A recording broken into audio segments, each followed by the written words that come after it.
So the talk today, when Mike and I thought about putting this talk together, we spend a lot of time speaking with folks about their careers. A lot of folks are very good at what they do and their profession, and they might be great pen testers or great risk managers.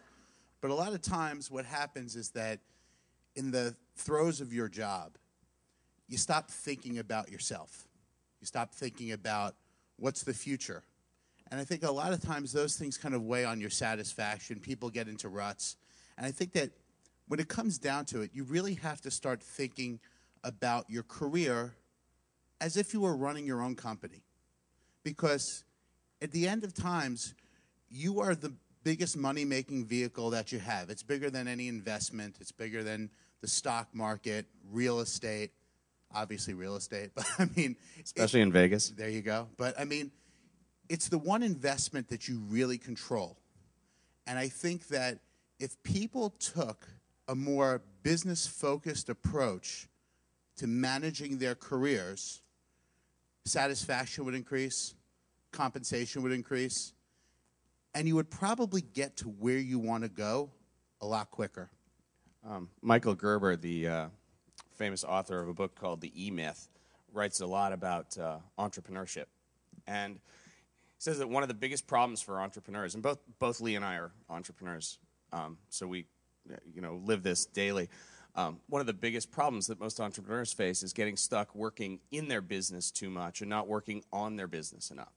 So, if you're a pen tester, you spend all your time doing pen tests, and you don't spend your time doing sales, doing marketing, doing finance, doing operations, because it's so, we all do our thing.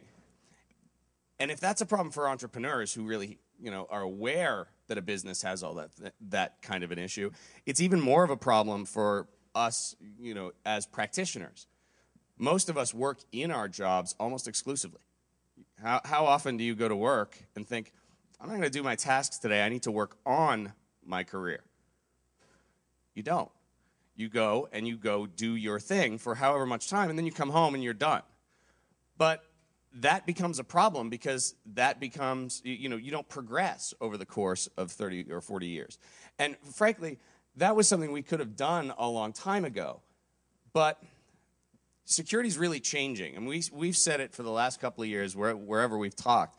Our industry's undergoing a sea change, partially because the economy is bad, but also partially because we're growing up.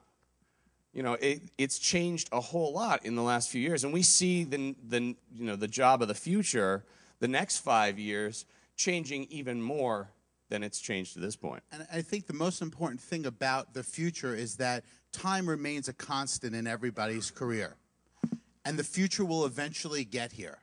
So the time to start planning for the future is really now. And if you start looking at some components, we're not in our parents' workforce. Companies are not making the investments necessary in their people. So investing in building your careers is something that is your responsibility. And if you look around the people in the room, everybody wants the same thing. How many people would aspire to be either a chief security architect or a chief information security officer in this room? How many would aspire to just be an entrepreneur of some sort? So basically, everybody wants, if you look around, we all want the same thing. So think about who you're competing with.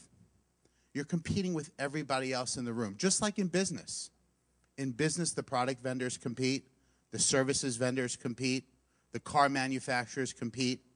So when you start thinking about it, is that if the companies aren't going to care about how you get there, it really becomes your responsibility and your undertaking. And the differentiators are going away. When I got I said this on a podcast I was on yesterday. When I got my CISSP, I was CISSP like number 11,000 or something. It was a really low number. And nobody really had one. So CISSP was a differentiator. There's 67,000 CISSPs at this point.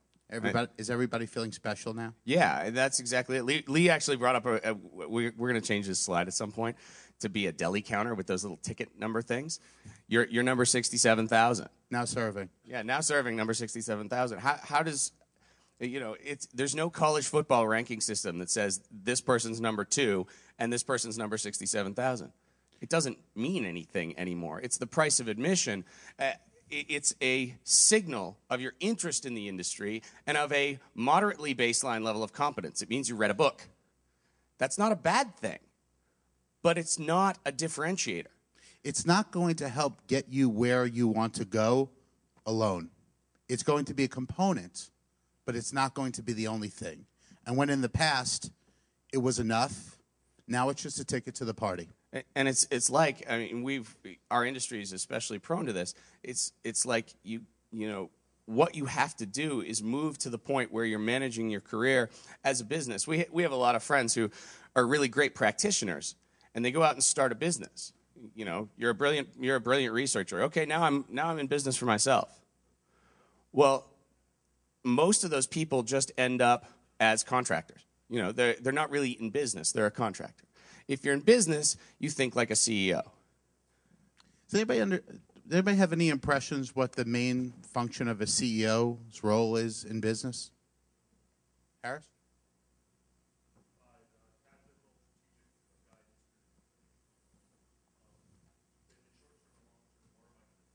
Okay, that's good.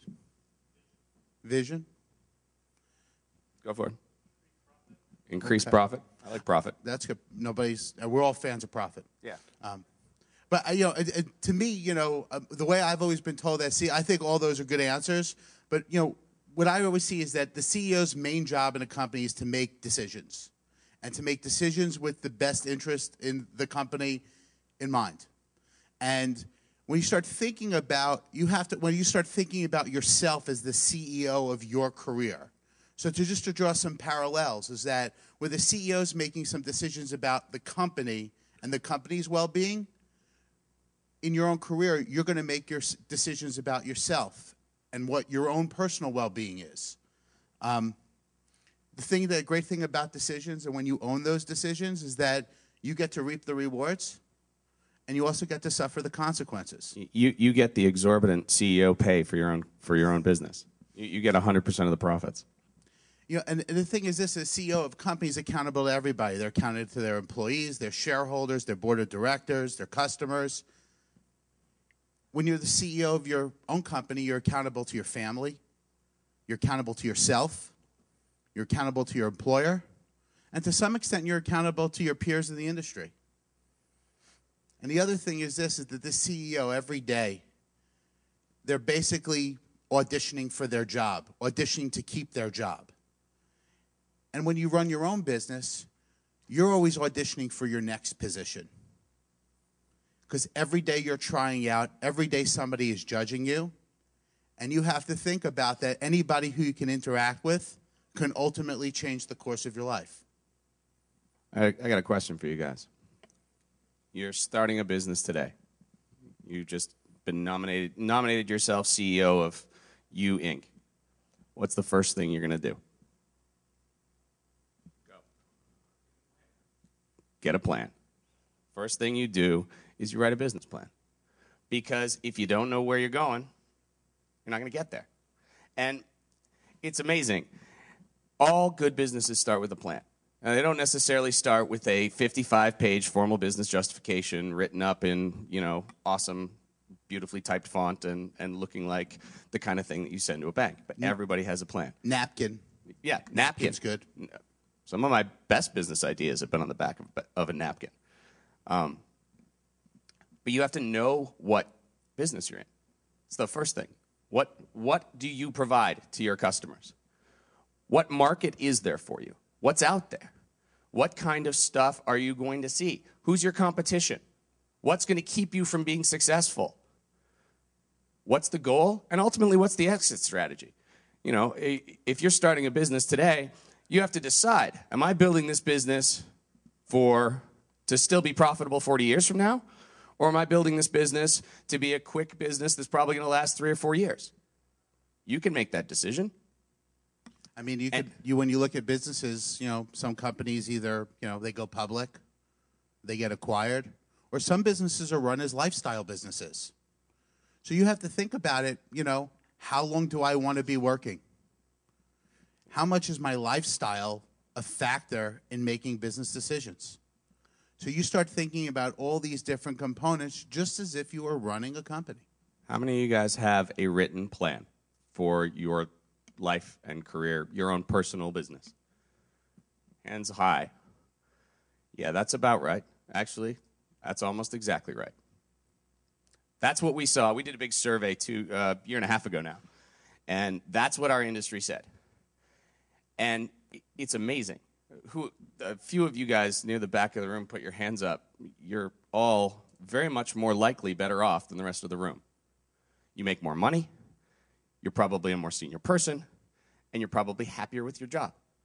Blows my mind. This one thing. Now, I'm not making the mistake that correlation implies causality. I'm not saying that if you write a plan, you're suddenly going to be better off. But for some reason, the people who plan are better off. Don't know why, but I have a hunch that if you know where you're going, you end up getting there more often. If you know that, hey, I'd be really happy if I had a job where I didn't have to travel. If you've thought that out, you can seek that out. If you don't think it out, you don't get there. Ultimately, you need to, if you really want to run your career as a business, you need to make a plan.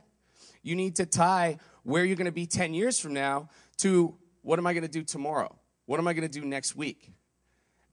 And ultimately, this plan is not, actually, I'm going to tangent for a second. Lee always quotes Mike Tyson. Everybody's got a plan until they get punched in the face, right? I'm not saying you should write a plan and stick to it. I'm not saying you're going to write a plan and you're going to do everything on there and everything's going to be perfect. Because I've never seen someone say, my life goal is to go through a bankruptcy next year. My life goal is to get foreclosed on. And we know how, watch the news. None of those people planned for that. It happens. But a plan gives you focus and a reference point with which to navigate the decisions you're going to make. So think about when you're building your career plan, right? Think about what's important. So I think that we all had to share our hands. We all thought of maybe what our ultimate career goals are. That's a great place to start when you're building a plan. Think about the destination that you want to go towards. And then you just have to start getting honest with yourself. You have to really take a good look in the mirror and understand what talents you have, what skills you currently have. What do other people think of your talents? What do other people think of your skills? And then you have to take a look and you say, okay, let's do a gap assessment. If I want to reach my goal, and that goal requires skills A through Z, and I have skills A, C, E, F, and G, I'm going to have to find a way to acquire those missing skills so I could be qualified for my long-term career goal. And then also you got to think about your competition because they're thinking the same exact thing. The idea is that your career has an ultimate destination, but there are destinations along the way and making the right decisions about which jobs you take, which type of companies that you work in. There should be a strategy towards that. There should be a method to that madness so it will ultimately lead you where you want to go. And there's so many different directions that you can take in information security that it's generally very easy to get lost. It's very easy to take a position where you don't pick up any skills, but you get a new color golf shirt. You think about it. Think about how many times you've taken a job and then you found out the job that you've taken is basically the same job that you left. And it's just that you've maybe gotten a little bit more money. Maybe you've gotten a little bit of different title or different bonus plan. But at the end of the day, you're doing the same thing. You're staying stagnant in your careers. So the concept behind is that you have to continue towards, you got to keep those long-term career goals in mind, and you have to build a strategy to continue to invest in yourself to build those skills in order to get them. All right, you got a plan. Next step, once you got a plan, is to build an organization. Standard company has a standard org chart. CEO in the middle, board of directors, and then functions, operations, general counsel, HR, product development, sales, marketing, finance, R&D, future investment. Same thing works for you. Same thing in career management that it is in business management. You have all the same functions. You have an ethical code. You have your own legal things that you have to deal with. We all have to do taxes every year. We all have to do, all that kind of stuff. You have your skills, your product. The product in your business is you. You want to develop the product, you develop yourself, you develop your skills. Then you have to sell yourself. You have to market yourself. You have to deal with money. And you have to deal with investment, research and development, new stuff. So everybody in the room who thinks to themselves in their cubicle or in their office, they say, you know what? If I ran the company, I'd do it better. This is your chance to run your company. You all have the power to run your own business, and you control the product. You don't have to worry if the product doesn't have the right features, because you can fix them. You don't have to worry if the product works. Just look in the mirror. So all these components here is that you have the ability to take your career into your own hands, but it takes work. And I think that everybody's career, I think that the most important thing when you start thinking about your career is the foundation that you're going to build your career upon. And a lot of times, to me, that foundation in business is ethics. Is that, and does anybody have an own definition of business ethics or how they define it? Okay. Don't do anything you don't want to see in the newspaper tomorrow. Stay away from the New York Times. Next. Okay, Yeah, that's good. I like that one. I think that those are all, real good things. Is that, I think that when it comes down to it, you really have to understand who you are. And this is one of my favorite poems. I kind of got hold of this early in life. And it really talks about being honest with yourself. Has anybody ever seen this poem? Everybody? Is this new or like an evolution or? Okay. Anyhow, I think that the idea is this, is that you have to understand who you are, and you have to understand what you're willing to do and what you're capable of. And that comes from internal soul searching. But that foundation will be the foundation that can provide you the basis for all your decisions down the road in your business. You start thinking about your priorities.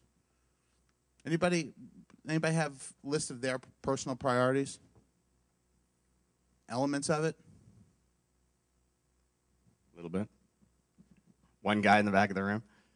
I'll tell you what my priorities are. It's probably easiest, right? My number one priority is my family.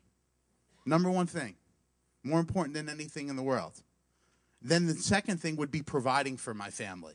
So that might be money. Then there are other things. Health. I mean, a lot of people are driven by how they feel. I'm a little heavy. It's not that big of a deal for me right now. It might get bigger later on. But you start thinking about all these different things about what's important to you. And you start laying those things out and start basing your decisions upon those tenets, upon that foundation. And what you ultimately have to do is you have to bring everything into alignment. The hardest challenge that I have in business is making sure that what we want to do as a company aligns with what we're actually doing. Who we want to be and where we want to go. And it comes back to the career plan, right?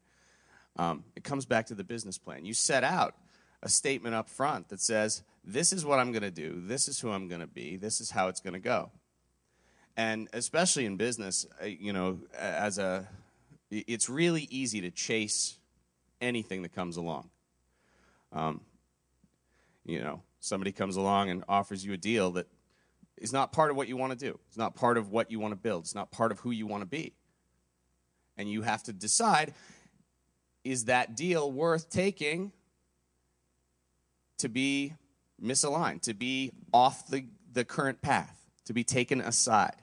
So you have to know your priorities, and you have to know what trade-offs you're willing to make and which ones you're not willing to make. Well, a lot of times people have big goals, right? I mean, it's easy to have a big goal. But it's very hard to achieve the goal. The bigger the goal, the more work you have to put in. And the bigger the goal, the more people aspire to have that goal. I would tell you this, is that, it's one of these items where when you look at it, the more you're willing to sacrifice and put into something, probably the more reward you're going to get. So when you start thinking about that in terms of your career, and you start thinking about what you're willing to do, is that if getting to where you want to go requires you to travel around the world, and it's important for you to be home to pick up your kids from school, it's probably not going to align. So you have to figure out what's important to you and align it that way, and be honest with what you're willing to put in, because generally, what is it?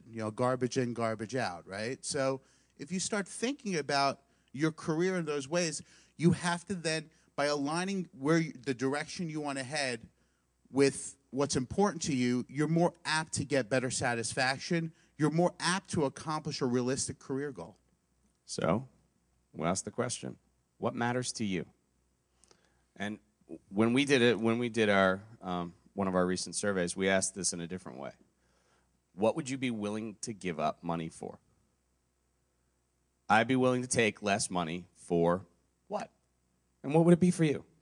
More training? More time at Blackhat? More time at home? Less travel? More health care? More responsibility? What would it be for you? I thought that the results of this were interesting, right? I mean, we got it was like 460 respondents. We did this over 2 months in the spring of this year.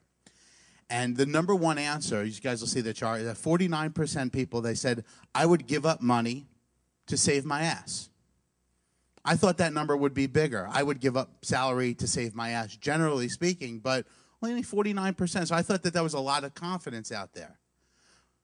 But the only thing that was next was training and education. 47%, statistically almost a dead heat, that people said is that getting more skills, training, and education is almost equivalent to saving your ass.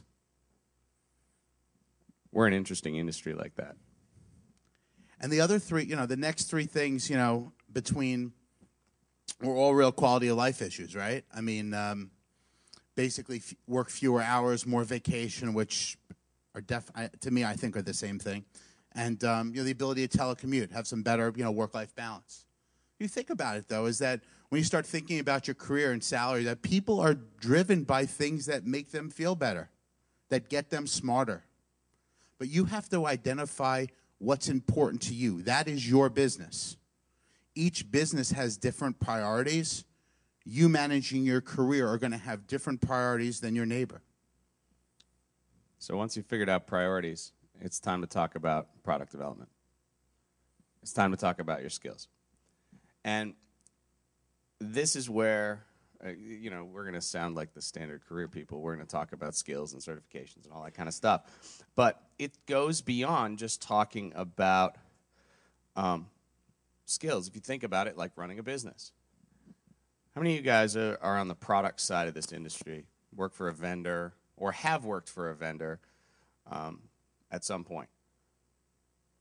Okay, about 10, maybe a little more %. So, product management, what do they do? What's a product manager do? Anyone? Right. They sit down and they figure out all the features of what a product needs. And it's not just, the bells and whistles. It's not just how the product is developed, but it's the whole product. It's how do we support our customers? How do we go to market? How do we sell this? It's the whole package. It's the same thing when it comes to you. It's not just a question of what certs do I need and what book do I need to read this year, and do I go to Blackhat or do I go to CanSec West? It's everything about you. It's not just your technical skill, it's your strategic skill. It's your understanding of the industry. It's your understanding of the way that you interact with your business. It's the quote-unquote soft skills, your relationships with people, your interaction with your customers. Pop quiz. Who's the customer of You Inc.? What? Yeah. One thing that I will always say about a business is if you think everybody's your customer, you don't have a customer. Who's your customer? Today, who's your customer? What? Sorry, I can't hear you. No, you're not. Well, you probably are your own customer. Your employer is your customer. Your employer is your customer. If you have a job, think about it. The customer is the person that pays you for what you do. Right? If I run a consulting company, my customer is the person that signs a contract with me and pays me to consult for them. Your employer is your customer. How do you interact with them? What do you bring to them? Is part of your product mix. If you're thinking of this as product management. Also, what kind of product are you going to be? Are you going to be a very boring, I say boring, very, standard stock, I wear a suit every day product? Or are you going to show up to work with blue hair? Every product is different. And you see this if you look at products through the market. It's part of the brand identity. It's part of the product identity. And you have to make all of these decisions about your product. The nice thing about it is you can upgrade that at any time. And we'll talk more about that later when we get into R&D. When you start thinking about your skill matrix, right? I mean, we all have very hard skills. We're good at technology. We understand risk management. We understand frameworks. But we start thinking about a skill matrix and start thinking about the skill matrix as not just your experience and your skills, but the ability to correlate those skills and then to communicate it to others that can make a difference. So it's the combination of understanding who you are, what you're doing, and your ability to then leverage these experiences to build a case to make it that your product is a great product. You have to build these cases. So when you start thinking about your career, start thinking about leveraging your experiences on top of each other. Because when you come down to it is that you eventually want to get to a point where to build these skills, you want to make sure you don't repeat. You want to make sure that your skills, the return on your investments are not diminishing. There's only so much that people will pay for certain skills. So think about it for a second. Let's use an example from our industry. You're an antivirus company. You're Symantec. We all know that they don't have signatures for every virus. Why not? They could. You could hire 1,000 signature developers, and you could make a massive team, and you could spend a huge amount of money to make sure that you had all the signatures, or at least as close to all as statistically possible. But there's no point, because they couldn't possibly sell the product for enough. It wouldn't be enough of a competitive advantage to sell the product enough to justify the spend. Same thing in working on your strengths. You can only be so good at one thing before it stops mattering. Before it's, you can only be a great researcher to a certain point before being any better at it doesn't get you any more sales effectively. Well, the other thing is this, is that as more and more people acquire the same skill, people talk in a lot of times in sports, they'll talk about the value over an average player. So in other words, if the average center fielder, anybody like baseball? But if the average center fielder hits 275 and hits 10 home runs and drives in 60 runs, well, that's the average person. So if to build that the next step, you're not thinking about, well, how much added value is if my center fielder hit 280, hit 15 home runs, and drove in 85 runs. So it's kind of like you start thinking yourself about what's the added incentive to get better? Is my time best spent getting better at something I'm already good at? Or is my time better spent focusing on things in areas that I'm deficient in and getting them to a point where they become skills, where I take a weakness and I drive it to become a skill? Because when you start thinking about when you apply for positions, what you're trying to do is to get a position that's going to accelerate your career development. And the only way that you're going to be able to do that is by proving to others that you have the additional skills necessary to make you a qualified candidate for that role. So spending that time building and developing weaknesses that matter to your evolution as an information security leader is extremely important. And the ability to communicate that ultimately comes down to sales. How many people have a sales component in their current role?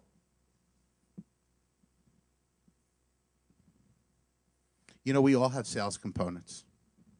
You know, every day in our jobs, security professionals, whether you work internally for a company in a corporate security team, work externally as a consultant or a product vendor, you have to sell the concept of security. You're selling the importance of your job. You're selling the importance of you actually being there. You have to think of yourselves as your own personal sales force. And you have to convince others that you have value beyond the value that they're currently employing you for.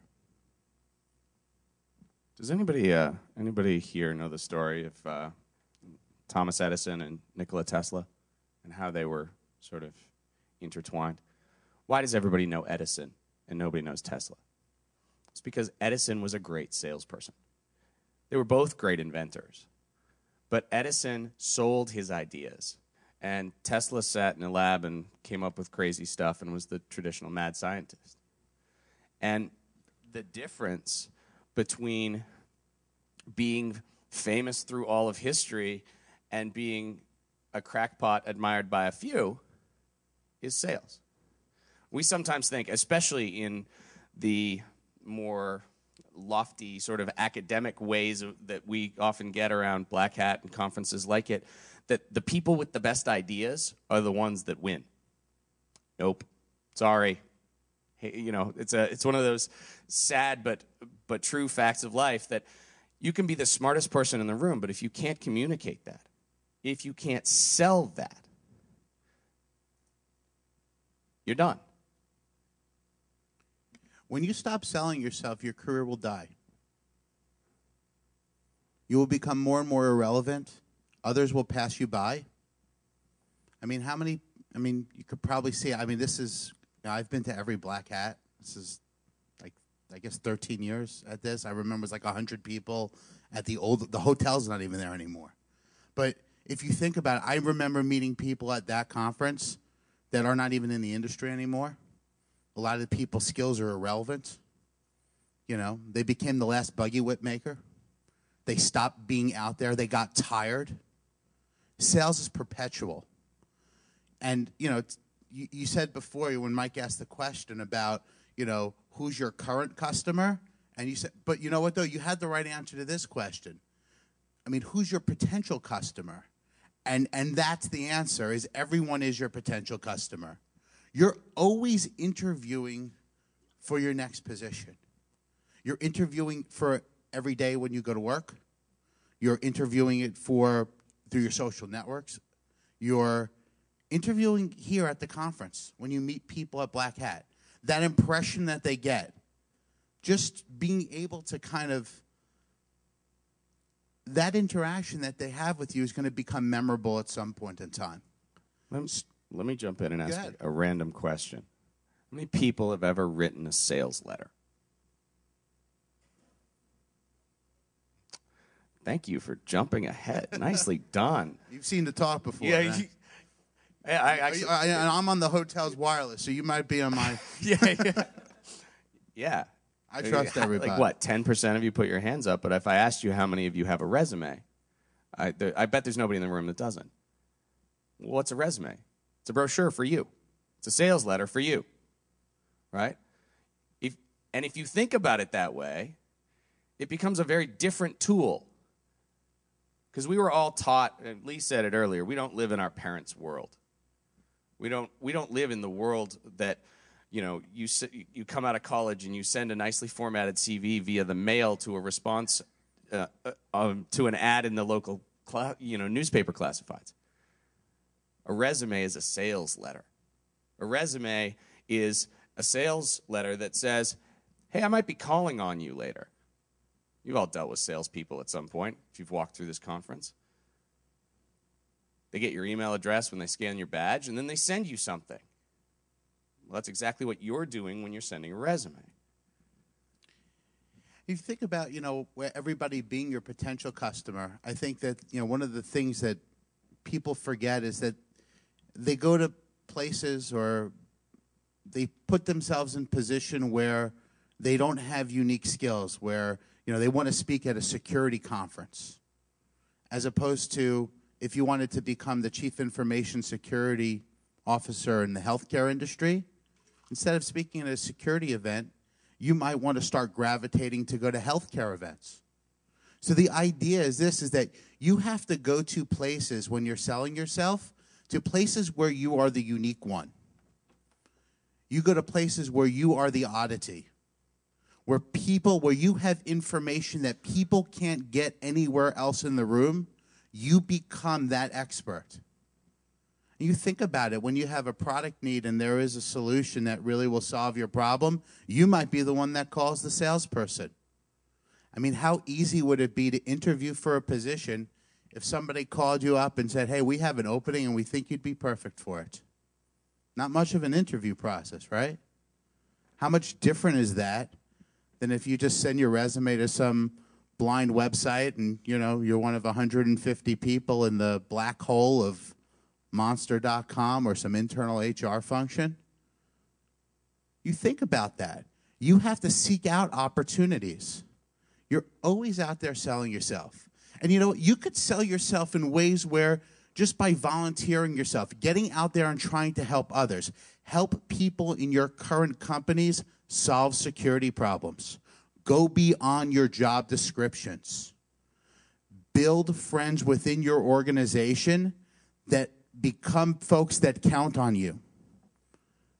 Think about what people are going to think about you in your job if you become the person that they count on to help them solve security problems. Think about when the next internal promotion comes up and they ask others, who do you think we should give it to?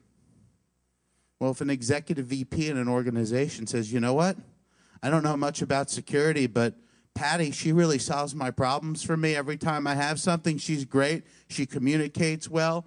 Everything's done timely. Why don't we give it to Patty? You think about who your audiences are. You touch your audiences every day. Going the extra mile for people is the way to sell things to people without being overtly selling them. You think about walking into a car dealership. I mean, how many, you can't even get out of your car without getting swarmed, right?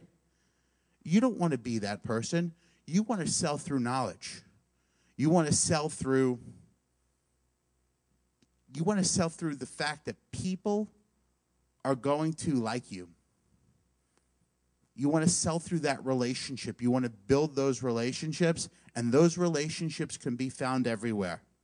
In your job, in industry events, online, you name it. And ultimately that brings up the next question of marketing. Because sales and marketing go hand in hand. Does anybody have understanding how marketing differs from sales? What's the difference? Nobody? All right, good, we got a customer.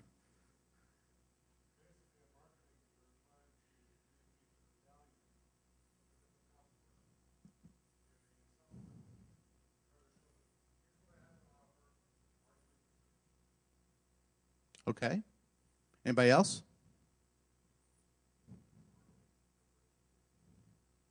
Marketing is the preparation for the sale. That's good.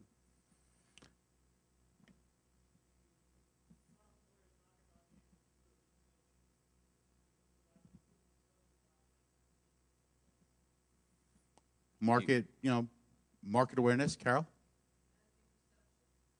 Managing perception. I think those are all good answers. Yeah. I mean, to me, selling is almost the act and marketing is almost the method, right? I mean, that's how I kind of look at it. I kind of look at, marketing really becomes, marketing might be the bow and the nice wrapping paper on top of the actual package itself. So, you talk about marketing, you have to really talk about branding and building the brand. Companies spend millions and billions of dollars to build that brand. And ultimately, that's all about one thing. The purpose of marketing is really simple. And you can measure a successful marketing program, in my opinion, as somebody who does a lot of marketing, by one thing. How many leads do you have? Marketing is lead generation. How many leads, how many people out there are aware of what you do and are interested enough to talk to you about it? That's when sales starts. Sales starts when the lead shows up. As Lee says, that's when the act starts. But marketing is the act of creating awareness in all the people who could potentially be interested in you about what you do, about what your product is. But in marketing, there's also a big difference between an unqualified lead, just that email that gets sent, and a qualified lead, somebody who can actually have an impact on your career. So, your high school best friend who's not in this industry is an unqualified lead. Sure. The chief security officer at a major Fortune 500 company would be a very qualified lead. Exactly. So, I ask you to think about it. How many people who are your potential customer know of you and know what you do? And I would bet that most of your answers are probably pretty small. You're not out there. And I'm not suggesting that you be one of those guys that hits the news every 2 or 3 years who takes out a billboard in Times Square saying, hire me. You guys have all heard those random stories peppered through the news every couple of years. Somebody does something really random like that. And I'm not suggesting that you go put up a glamorous website for yourself with, pictures of you at play and pictures of all the stuff that you've done. But figure out how to market. Figure out how to reach those people and make them aware of what you do. Obviously, you can do the kind of stuff we do. Speaking, blogging, writing. But maybe you're not that kind of person. Maybe you're the kind of person that goes out to events and markets one-on-one. You have to figure out how to go out and get those people aware of what is your brand, who you are, and what you do. When you start thinking about businesses marketing, right? You start thinking about, slogans, packaging, just being kind of known for something, and start thinking about all the, the different brands that we get hammered on, with the Super Bowl. I always think, this kind of sounds crazy, and I'll probably get some bad reaction, but that company GoDaddy with their bold Super Bowl ads, they're tasteless, and they're not, but in a very short period of time, that's the brand that's been associated with GoDaddy. That's the type of thing that I equate as their, trashy Super Bowl ad. That's the first thing I would think about, right? So when you think about, when you talk about branding, you have to think about how you want to be perceived. And that perception can be very easy. It could be very easy to talk about branding yourself within the context of your job, within the context of your local community and your peer groups, and in the context of the information security community at large. There's so many different groups that people can volunteer. I think about in New York, we have a very active OWASP chapter, and there's a guy that runs the OWASP community in New York, a guy named Tom Brennan. I just think of him as Mr. OWASP. Everything about OWASP, he's always involved with. And, You know, that just kind of equates. So if I had a question about web application security, he'd probably be the first guy I'm going to call. Because if he doesn't have the answer, he probably knows somebody who's going to get me that answer, and I'm going to be able to kind of interact with him that way. So you start thinking about how you want to be known in your career and being known in your own environment. Do you want to be known as the person who comes early? Do you want to be known as the person who delivers projects on time? Do you want to be known as that the person who's always laughing at meetings, or the person who just talks too much and never listens? You have to think on a general basis how you want to be perceived in your regular work environment, amongst your peers, and in the community at large. And it doesn't matter if you choose not to decide. You've still made a choice, to paraphrase an old song lyric. You know, you have a brand. Whether you like it or not, you have a brand. It's only the choice of, do you choose to consciously choose what your brand is and to work towards that brand, or do you choose to just let it happen? All right, next thing in managing your you Inc. is the one that nobody likes to talk about. And it's funny because, you know, you get these career talks with people like us, and everybody talks about how to get more income. But very few people would get up here and talk about the other side of it. But if you're running a company, you have a budget. You have a P&L, profit and loss statement. You have a balance sheet. I'm a big fan of the financial guy, Dave Ramsey, and he often says, if you were hired by you Inc., to run finance, if you ran finance for you the way you currently manage money, would you fire you? And I would bet the answer for most of us in the room is yes. Now, I'm not going to stand up here and give you a whole bunch of budget advice. Go read Dave Ramsey or Susie Orman or something.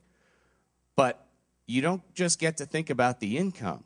You got to think about the outgo, too. That's part of the P&L for you, Inc.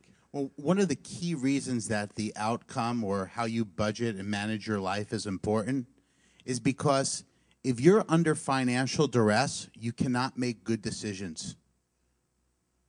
All your decisions will be colored because you have to focus on money as opposed to focusing on things that might be better for you. And, you know, Mike and I we talked about that survey. We pulled that data from beforehand. I mean, we found some things, and this will be easy. It'll just be show of hands. We're not going to ask anybody to say anything. So we asked a couple key questions. And one of the questions we asked was, in relationship to other people in IT,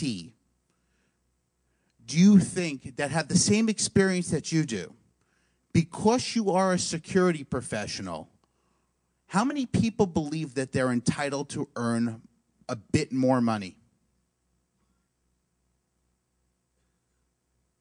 How many people think that they're entitled to earn a whole bunch more money? So it's a very small percentage right here. So in our survey, 50% of the respondents said that they felt that they were entitled to earn a bit more money.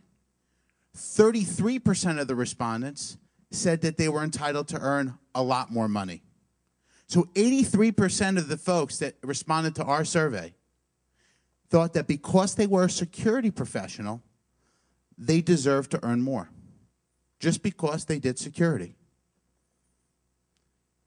Unfortunately, most companies don't think that these days. I mean, I don't know any HR functions that think that way now. They used to, but not now. How many people think they're underpaid? Show of hands. How many people think they're overpaid? Okay. A little honesty, right? So our survey said 60% of the information security professionals felt that they were underpaid. 3% felt that they were overpaid.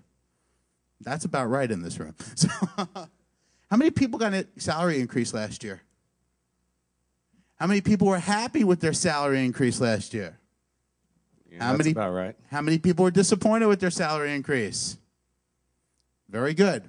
50% of the people in our survey were disappointed in their salary increase, and only 10% were pleasantly surprised. 5-1. So if you could, I could tell you that the things that I saw in that survey made me feel one thing, just the common thread of the data was that there's a perception problem in our market. And whether that perception problem is self-created or it's a poor job of management communication, it's one of those two things. So when you start thinking about compensation, what you really have to think about is how you mark yourself to the market. And when I say mark to market, we heard that a lot in the financial crisis. But when you start thinking about marking to market, right, how are you paid in relationship to others that have the same jobs, that have the same skills, in the same industry, in the same location? You have to find a way to get that data. Feel free to talk to your friends about some of these items. Question?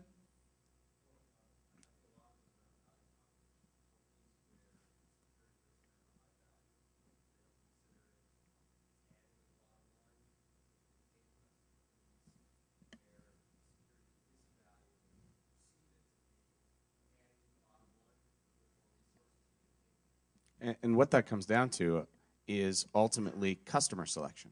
You know, if you're thinking about it as a business, when you start writing a business plan, you start talking about who your target market is and who your ideal customer is.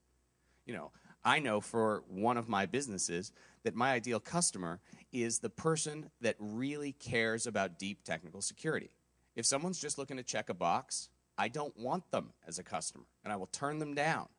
If you're working in if you want to be paid well as a security person, you probably want to work in an organization that cares and puts a whole lot of value towards security, right? It clears it up when you think about this as a customer relationship, because ultimately some customers are willing to spend a bunch of money on something and some aren't. And if your goal is to sell your product, if you're selling a high-priced premium product, you know, you're not marketing Ferraris to a low-income neighborhood. You're marketing Ferraris to rich people. If you want to sell your product, which is you, at a very high price, you market it to people who have a lot of money to spend and who are looking to spend it on that kind of thing. Yeah, I mean, I think that, you know, when it comes down to it, too, one of the other things that, to expand upon your point, John, is that when you have, I mean, whose fault really is that information security is not valued in your organization? I mean, if that happens to be your situation, you might look at who's ever leading that organization at doing a very poor job of communicating to the people who determine the commitment, the budgets of information security by being able to demonstrate the importance, which goes back to sales. So if you think about that, right, you have to be able, in your job, you should be talking to your management about why security is important. I don't say that, hey, look, if we don't do this, we're going to be on the cover of the New York Times and the building's going to, the hackers are going to come in and we're going to lose our brand and all that other stuff. But you might be able to talk about that significantly and you might get more commitment. But, when you start thinking about marketing your skills, right, you have to start thinking about, like, if I become better quicker, can I get more money? How will getting better help accelerate my earnings? In business, we call it a forecast. Right. And the other thing is this: if I don't get better, are my skills worth less? I mean, think about, like, when people were, when I started recruiting in the mid-'90s, if I found somebody who had firewall experience, like checkpoint firewall experience, that was real hot. I mean, people would pay tons of money for that. Now, having firewall experience is like it's expected that if you're a network engineer that you'll know how to deal with firewalls. It's a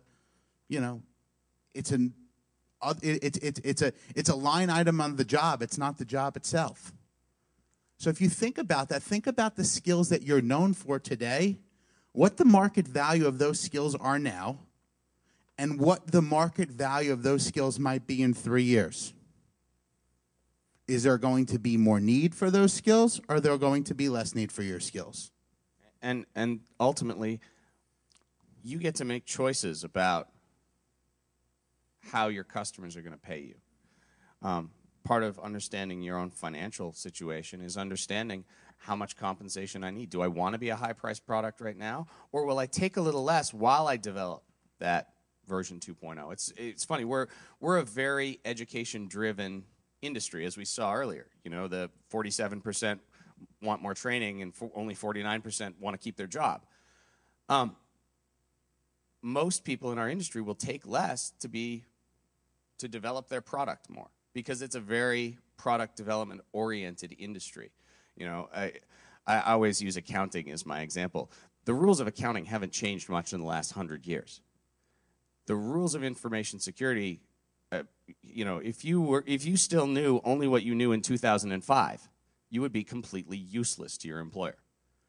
You know, you wouldn't know anything about wireless networks. You wouldn't think about mobile devices. You wouldn't know about data leak prevention. I could probably name. You probably 10 know other a lot about PKI. Yeah, you know a lot about PKI. But think about it. Our industry changes so rapidly. We're actually we're a funny industry, because if you think about where the security holes are, they're always in the new product. Not a whole lot of security holes in the products that that have been developed for 17 years. Actually, there was a great talk here yesterday on the NTLM nonce vulnerability that had been in every version of Windows back to Windows 3.51. How often does that happen? You very rarely hear of a vuln that goes back like 10 versions of a product, because stuff gets worked out. So our industry always lives at the front of the threat vector. It always lives at the newest technology, which means you get obsolete real quick if you don't keep up. And I think the thing that you have to do is that when you start looking at your skills, going back to that, is thinking about which skills you can leverage so you remain relevant and become more relevant. And those don't have to always be technical skills. A lot of them could be leadership and business skills. So I think it always kind of then comes back to, and this is one of my favorite quotes. You know, I don't even know the guy who said it, but I just think it's a great quote, right? It says, you know, you don't get what you deserve, you get what you negotiate. And I think there's some just general examples of talking about how you can negotiate better for yourself. And, I mean, I think that the key component in negotiation is that everybody thinks it's an adversarial situation. Like when I deal with people, I'll say, well, what were you earning at your past job? And, well, why does your company need to know that? Well, they need to know that because they're going to be making some decisions. So you have to be able to start thinking of negotiation in a way where you're humanizing the discussions, where you're taking a very candid and professional approach to negotiation. You know, you're not going to be surprising. You know, your value of your skills is what your value of your skills are. And I think that what happens is that a lot of people believe that there's these hidden myths in negotiation compensation where the best practices are really honesty. If you know you need a certain amount of money to take a job, you need to let people know that I need that amount of money to take the job. There really shouldn't be any surprises. And if you start thinking about your career goal and the business goal, if money is important to you, you have to figure out what that career goal really pays. Not what you saw on some website, not what, some broad-based website puts out about, oh, yeah, if you're a security manager in New York City, you should be earning $200,000. That is completely not the case, but there's a ton of bad data out there. So you have to come with a good understanding of what these jobs pay. And if you know that you want to make $200,000 a year and you pick a career goal that's only going to max out about 125 or 130, you got a problem. You either have to adjust how you're living or you have to adjust your goal. So that goes back to that alignment, right? I mean, I also think this is that depending on where you are in your career, you're going to make different compensation decisions. I think that as a standard rule of thumb is that if you're early in your career, never take a job because of money. Always take a job because of experience, for acceleration, to work with smart people. Later in your career, your goals might change and money might be important. You might want to think about all those decisions that you've made along the way, prepare you for a job where you can command larger compensation. The better your skills, the more leverage you have. But you can never overplay your hand. And I feel like I can say that in Vegas. There's a lot of poker rooms out here, right? But overplaying your hand means is that you think that you're smarter than you really are. You think that they need you more than you need them. You think you're that much better than option B. You know what? Miscongeniality doesn't look so bad. And you have to understand that is that when you get into one of these discussions about compensation and negotiation, you really need to know kind of where you sit in relationship to others, how badly you want to acquire the experience, and how important that experience is to your ultimate long-term goal. You didn't mention career terrorism. Oh, well, I love, one of my favorite statements is career terrorism. How many of you guys hire people or, have people who work for you? You ever like when somebody comes to your office, say, look, if you don't give me $10,000, I'm going to quit my job? And how do you respond to that as manager? You got to love that, right? I'm going to say, get out of here, right? I mean, enjoy that new job. But you know what, though? People do that still. In the dot-com days, that was common practice. But you know what? There's a way to go out and do it. And talking to your employer about, maybe you had some life changes. Maybe you can say, hey, look, you know what? I'd really like to remain working here. Everything is great about my job, but I need to earn more money, and I'm hoping you can find a way to get it for me. And you know what? You can make a decision after that. But you have to negotiate like a business person. If I negotiate with a customer and say, you have to give me this, take it or leave it, they're going to say leave it. You have to work with people, and you got to understand that. All right, the last part of most org charts is R&D.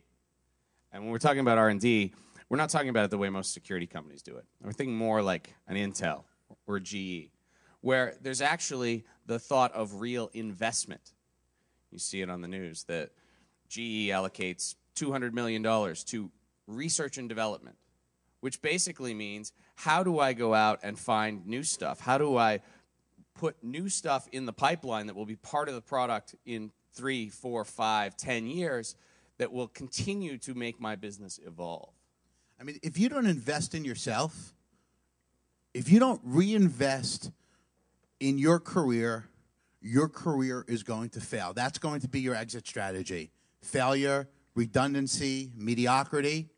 And I think the common thing is this, is that, anytime you make an investment in your career, and the way I define it, a career investment might be anything it could be a certification, it could be education, it could be training, it could be something completely off the wall that gives you a common linkage with somebody. It could be golf lessons, it could be wine tasting. Now, those might be a little bit more fun than getting a CISSP or a SAN certification. But you know what, though?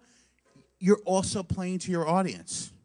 If you know that your audience likes to golf, maybe that's something you want to do. Now, I'm not going to say that everybody should go out and, become Tiger Woods, but I'm saying is that you have to pick career investments that help augment and help get you to your career goals and figure those things out, what that means for you.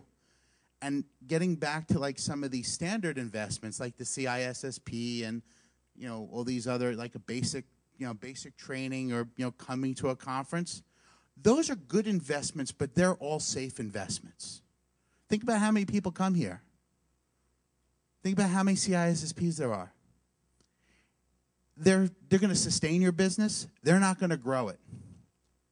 So you got to think about it that way. You have to choose investments that are going to differentiate you from your competitors, not keep you on the same line with them. Anybody in here ever taken a really weird training just to get a skill that nobody else has? What was it? Human relations. There's in our industry, that's definitely a differentiator sometimes. AS400 security. Way retro. Yeah, that's the retro investment. That's awesome. That's good, though. No, But that's about offering something unique to your customer, right? Anybody else? Anybody do something like, completely wacky? Or how many people have a master's degree here? Okay. How many people have a master's degree in information security? Why did you guys choose to get a master's in information security? Anyone? Like, why that degree? Why that specialization over others?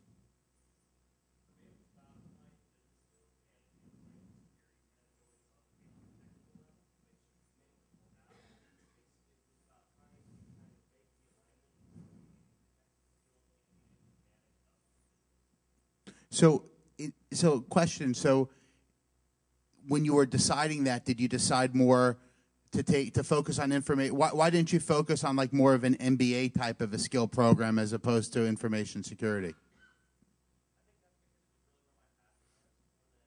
And that's a great answer. And that's a great answer. I think that when you start thinking about any of these big education investments, you have to think about, what is the branding of that investment and what other people care and think about that branding, right? I mean, if you went and you start, I think I'm going to be out of order here, but yeah, but if you start thinking about, like, if somebody and I'm not making judgments when I say this, but I want you to think, I'm going to say some things. If you were interviewing for a position and you had one candidate who had a master's degree from the University of Phoenix, and you had another candidate who had a master's degree from any Ivy League school, what would you think of the branding of those two different master's programs? Would you have any preconceived notions when the person walked in the door? If you only had to choose one person to interview, who would you interview? Right? So you have to think about the branding of the investments. The best way you can think about before you make an investment, if I had somebody and I met them who had this investment, what would be my blink reaction to that person?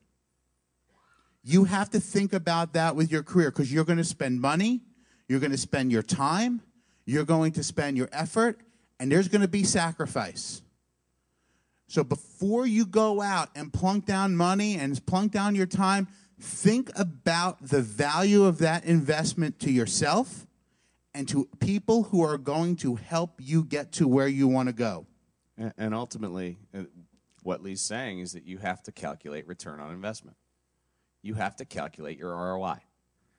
Now, your return on an investment might be more than financial. You're happier. That's a great return on investment. You followed your passion. You did what you loved. That's pretty freaking cool.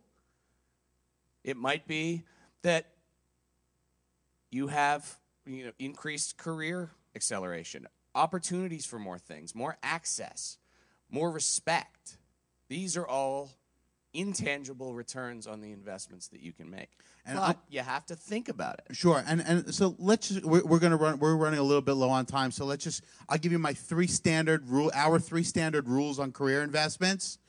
And very simple. You get what you pay for. I mean, that to me is very important. And, anytime you invest in yourself, generally speaking, it's money well spent. Getting better, no matter what it is good. It's always better to get better. Can't go wrong getting better. Can't go wrong getting smarter. And if you don't invest in yourself, don't expect anybody else to. Because corporations have different reasons for investing than you as you do. If they're writing the check, it's because it benefits them. If you're writing the check, it's because it benefits you.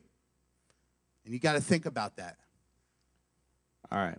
Last thing in a corporate structure is the board of directors. CEO always has a board that they are both accountable to, but that provide advice to them.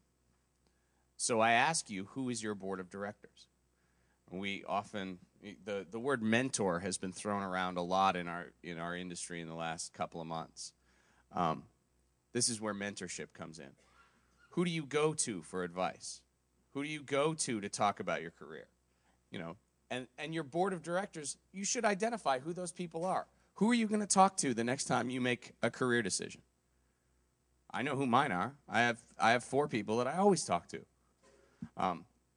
And those people will come from all different parts of your network. Peers, people you've worked for in the past, people you work for now, industry experts. I mean, I can't tell you the number of people that talk to him about their career decisions before they make it. You know, he's just really good at that kind of stuff. Well, I think the one thing is you get in my line of work, you get perspective and you get to listen to folks. But I mean, I think that when you start thinking about your board of directors, the thing that are important when you select these people to give you guidance is that they should have the same ethics and values that you have, and they should always have your best interest at heart. They can never have their own hidden agenda. And you have to use your gut to flush that out. But before you start trusting people, make sure they're reading off make sure that they're aligned with how you think. We have a cheat sheet. It'll be up on the blog later. You can go download this. But, so, I mean, let's just give you guys some conclusions to walk away from this with, right? I mean, look, we just dealt with 2 years of crazy economics, and depending on who you listen to on CNBC, we don't know if that's behind us or ahead of this. But whatever it is that we should recognize that this economy has had a really eye-opening effect to everyone, and you should all be cognizant of the macroeconomic pictures that you might be facing. I also think this is that certifications are signal theory. We talked about it before. The certifications that you'll get are valuable, but do not rely on them wholeheartedly. If you do, you're making big mistakes. In the future, employers are going to have a lot. The world's getting smaller. Social networks. I was talking to somebody I met out last night. I know him for a while, and he said to me, you know what, I got a real problem. Someone took a video last night and posted it on YouTube. This guy employs 20 people that work for him. He's on Vegas on a business trip. I'm sure that he's going to deal with that when he gets back. So people are judging you at all time. The other thing I talked to you about is that how many people use LinkedIn? How many people have had like a real big... How many people has LinkedIn had a huge impact on their lives?